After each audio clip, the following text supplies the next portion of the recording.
The void was a canvas of absolute black. Yet, in this profound emptiness, one point of light demanded attention: Sirius A. It blazed with an intensity that dwarfed its stellar neighbors, a diamond stud on black velvet. This star, the brightest in Earth's night sky, was not merely a pretty twinkle. It was a powerhouse, a celestial furnace of unimaginable scale, radiating energy with a fierce, untamed spirit. Sirius A is a main sequence star of spectral type A1b. It is significantly more massive than our Sun, perhaps twice as massive, and with greater mass comes greater luminosity, a staggering 25 times that of our own life-giving star. Its surface temperature burns at nearly 10,000 Kelvin, almost double the Sun's. This translates to a light that is not the warm yellow we cherish, but a stark, brilliant blue-white. The allure of such a celestial titan is undeniable. For centuries, humanity has looked towards Sirius, weaving it into mythologies, using it for navigation and pondering its nature. But to truly understand it, to witness its raw power up close, required a journey beyond imagination. The star's sheer existence was a testament to the universe's capacity for creating objects of both breathtaking beauty and terrifying power. It beckoned, not with a voice, but with the silent, overwhelming force of its light and gravity, a cosmic monarch on its throne. Magnificent. Astronaut Chase aboard his advanced exploration vessel, felt the pull. His mission to study Sirius A to gather data from closer than any human or probe had ever dared. Was a marvel of engineering, its sleek hull designed to withstand incredible stresses, its sensors poised to drink in the secrets of the star. Chase, a veteran of deep space voyages, was a blend of scientist and explorer, his spirit forged in the quiet solitude of long journeys and the thrill of new horizons. As the slice through the interstellar medium, Sirius A grew from a brilliant point to a dazzling disk. Its light filled the main viewport, a blue-white intensity that seemed to pierce Chase's very soul.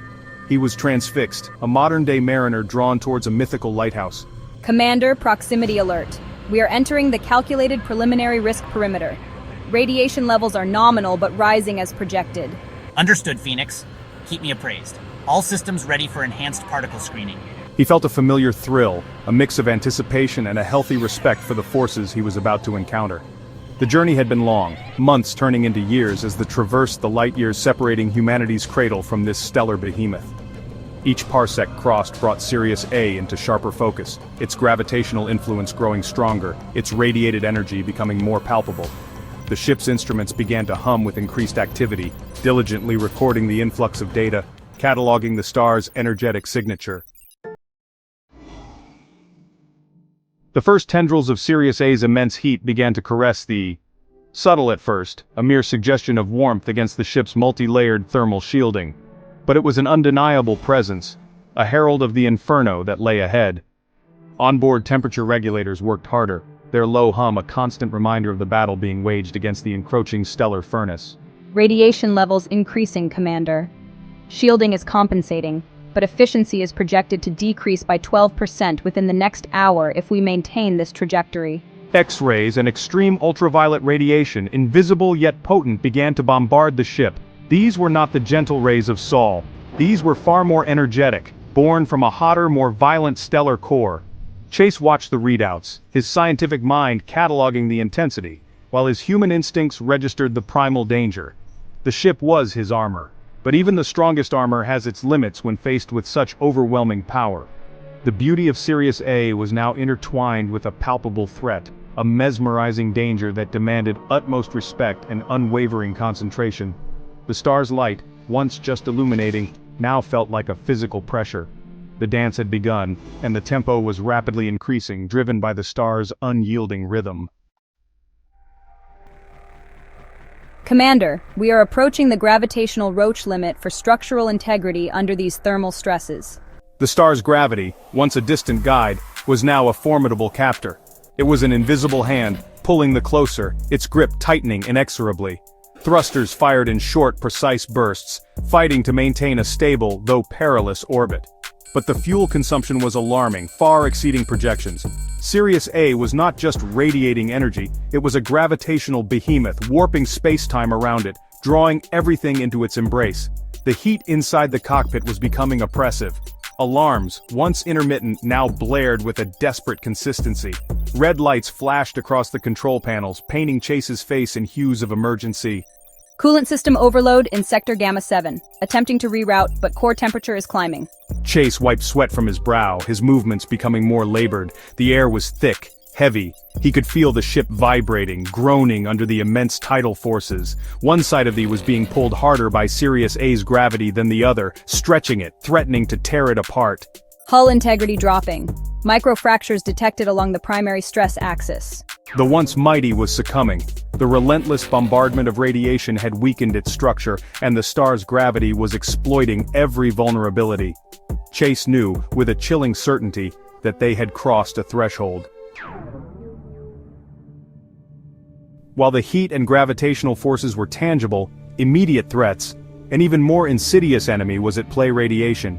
Sirius A, being much hotter and more massive than our Sun, emits a torrent of high-energy photons, particularly in the ultraviolet and X-ray spectra. These are not the life-sustaining rays that fuel photosynthesis on Earth. These are ionizing radiations, capable of stripping electrons from atoms, breaking chemical bonds, and wreaking havoc on complex molecules like DNA. Even behind the advanced shielding, a significant dose is now penetrating the beleaguered craft, a silent, invisible rain of destruction. Chase felt it first as a profound weariness, a bone-deep exhaustion that transcended physical exertion. Then came the nausea, a sickening churn in his stomach that his antiemetic medication struggled to suppress. His vision began to blur at the edges, the stark readouts on his console swimming in and out of focus. These were the early symptoms of acute radiation sickness. The high-energy particles are damaging the cells in my body, disrupting their normal functions, starting with the most rapidly dividing ones: the lining of my digestive tract, my bone marrow. His own biology was betraying him, assaulted by the star's invisible emanations. As Chase's physical condition worsened, Phoenix, the artificial intelligence, fought its own battle. Its processing cores, though hardened against radiation, were not immune. Data streams became corrupted, algorithms faltered, yet it persisted, its primary directive: to assist and protect the commander, overriding the cascading system failures. Warning, multiple shield generators offline, main engine G dampeners failing, structural integrity at 20%. Phoenix reported, its synthesized voice now distorted, punctuated by static and digital skips. It was like listening to a dying entity, its consciousness flickering. The AI rerouted auxiliary power to the life support systems in the cockpit, a desperate, futile attempt to prolong Chase's chances, however slim. It sacrificed non-essential functions, then semi-essential ones, its vast network of capabilities shrinking with each passing second. Navigational data became unreliable, sensor arrays went dark one by one. It was flying blind, deaf and dumb save for the struggling voice of its AI. Commander, Chase, I am detecting critical organ failure. Probability of survival, negligible. The AI's voice was now fragmented, breaking apart like the ship itself. The final moments were a maelstrom of heat and light. Its structural integrity utterly compromised, began to disintegrate. Sheets of its advanced alloy hull, superheated to thousands of degrees, peeled away like incandescent ribbons, vaporizing instantly into the star's corona. The ship, once a proud testament to human ingenuity, was being unmade, its complex atoms torn asunder and reclaimed by the stellar environment. There was no explosion in the vacuum of space, just a silent, terrifyingly swift disassembly. The star's gravity and ferocious radiation worked in concert, a perfect engine of destruction. The intense heat, it's breached the cockpit, my suit, it's not enough. For Chase, consciousness was a flickering ember. The intense heat had breached the cockpit. His suit, designed for the vacuum of space, not the atmosphere of a star, offered little protection against such temperatures. Pain was an all-consuming fire. Then it was beyond pain, a complete sensory overload. His last sensation was of an impossible brightness, a light that was not just seen but felt, a light that was everything. His body, already ravaged by radiation, was now subjected to temperatures that would turn rock into gas. In less than a second he was gone, his physical form rendered into its constituent atoms, scattered into the blazing plasma of Sirius A. And its pilot became, quite literally, stardust, incorporated into the very body of the celestial giant they had sought to study. There was no marker, no monument, just the silent, indifferent brilliance of a star continuing its eons-long existence.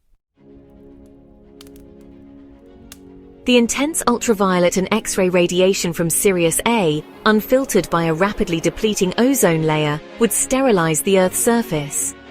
Sirius A is roughly 25 times more luminous than our Sun. If it occupied the Sun's position, the sheer energy-bathing Earth would be unimaginable. The average surface temperature of our planet would skyrocket.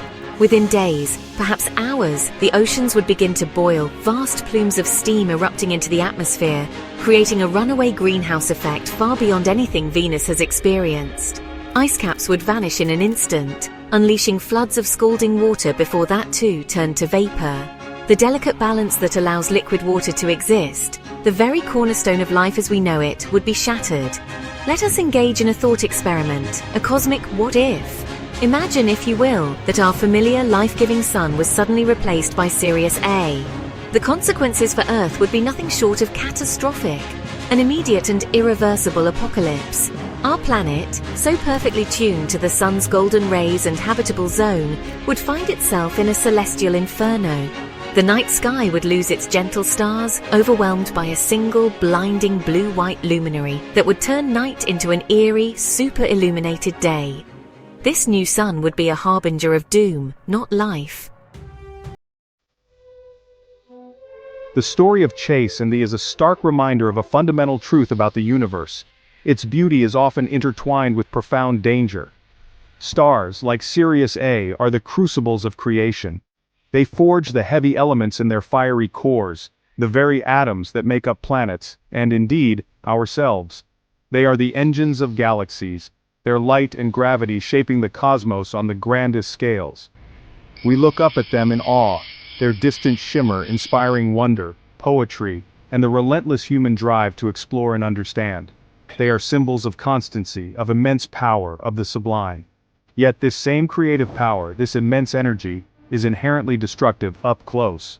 The conditions within and near a star are hostile to life as we know it. The intense heat, the crushing gravity, the lethal radiation, these are not aberrations, they are the defining characteristics of stars.